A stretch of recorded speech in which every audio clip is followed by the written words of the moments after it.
Horlama eğer ki özellikle kişinin ailesinin çok rahatsız ediyorsa, eşini çok rahatsız ediyorsa ve her gece, hemen hemen her gece oluyorsa mutlaka bir doktora başvurulması lazım. Burada ilk etapta bir kulak burun boğaz hekimine başvurulabilir.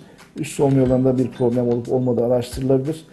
Özellikle kişinin sabah yorgunluğu varsa, kalitesiz bir uyku uyuyorsa veya eşlik eden bir takım hastalıklar da varsa, yüksek tansiyon gibi, kalp problemleri gibi veya akciğer hastalığı gibi bir takım problemler de varsa mutlaka horlaması olan hastalarda da uyku testi yapılıp beraberinde başka bir rahatsızlık olup olmadığını araştırılması gerekiyor.